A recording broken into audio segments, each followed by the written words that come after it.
Playboy's success was a matter of being the right guy with the right idea in the right place at the right time. People forget that Hugh Hefner was in some ways a visionary. When it started, Playboy was kind of a shock.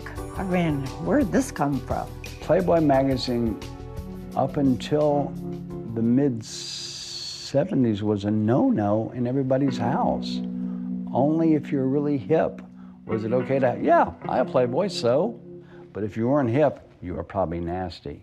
The 1970s were as sexualized a decade as we've really ever seen. You have movies like Deep Throat and The Devil and Miss Jones becoming mainstream box office successes.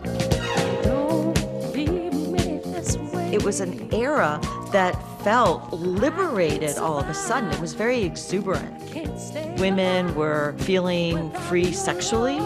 This was the first generation that had the pill. And the idea of more and more sexual frankness and candor is kind of in the culture. And in the 70s, Playboy had established itself as a dominant commercial force. Hugh Hefner was an icon. He was a legend. He managed to find a way to thread the needle where he could have pictures of nude women that were indeed attractive and compelling, but it didn't feel dirty. He kind of scraped the word dirty off the idea of dirty pictures or dirty movies, and that's what made him famous. I read it for the articles would be one of the most familiar lies of the 60s and the 70s as it related to Playboy. You know, Playboy was trying to say, let's have fun, innocent fun. Why are we being so puritanical about this? But it wasn't dozens of men in bikinis roller skating around in a circle while women cheered. So somehow the sexual revolution didn't cause us to re-examine the fact that women were going to be the ones on display. To commemorate their 25th anniversary, Playboy had a big Playmate Hunt, looking for the 25th anniversary Playmate. So they had a big outreach, and there were going to be lots of prizes and things like that. And so Dorothy was one of the runners-up. Playboy was looking for a 25th anniversary Playmate. They were having a great Playmate Hunt, they called it.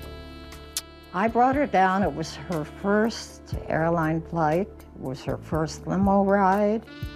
It was a Sunday afternoon. Dorothy Stratten talked about that day in an interview with Playboy.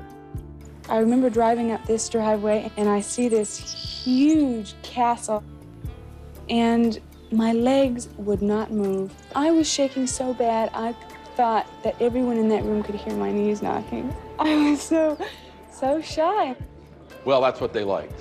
They liked the innocence and they liked the sexuality. And that's what they saw when they saw Dorothy. They saw someone fresh, almost seemingly unaware of the effect that her nudity had on men. The 25th anniversary special was supposed to be like the biggest centerfold ever. And I think it came down between Candy Loving and Dorothy was just shy and she needed a lot of grooming. So they knew she wasn't ready yet, even though she was as beautiful as Candy Loving and could easily have been that special Playmate. She wasn't ready. She was a total babe in the woods. I cannot remember another Playmate being that, I don't want to say naive, inexperienced, unused to her surroundings, and not used to thinking that she was really beautiful. Can you imagine having never left this small town and working at the Dairy Queen to come to Hollywood to end up at parties where people are drinking cocktails that you've never seen a cocktail before? Everything about your experience is brand new. So when Dorothy first came to Hollywood for Playboy, she was just 18. She'd only just graduated high school. The whole thing was just one big trip after another, going from one world into another. I got a call from Paul. Max Baer was Jethro on Beverly Hillbillies. How do you gentlemen like your tea? We don't know, ma'am. We ain't tasted it yet.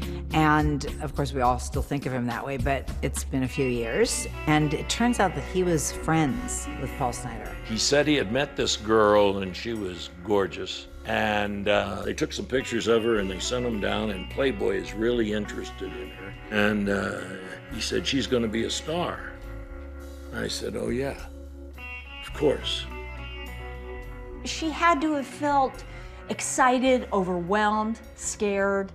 So Paul was the only person that was from back in the world that she came from that she knew. And so she held on. She held on tight.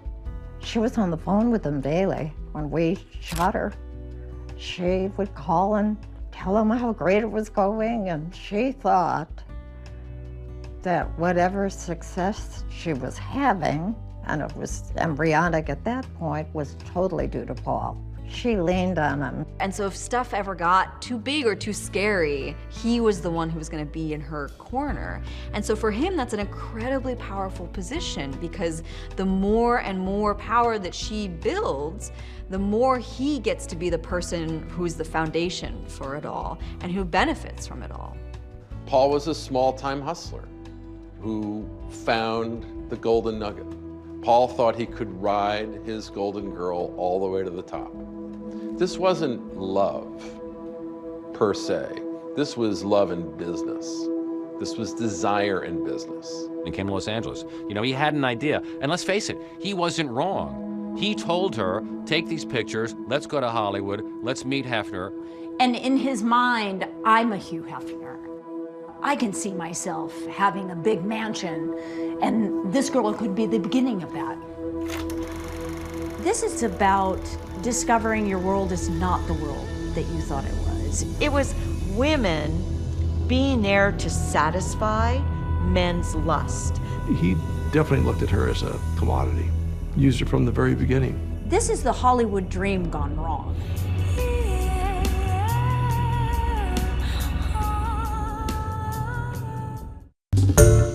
Hi everyone, George Stephanopoulos here. Thanks for checking out the ABC News YouTube channel. If you'd like to get more videos, show highlights, and watch live event coverage, click on the right over here to subscribe to our channel, and don't forget to download the ABC News app for breaking news alerts. Thanks for watching.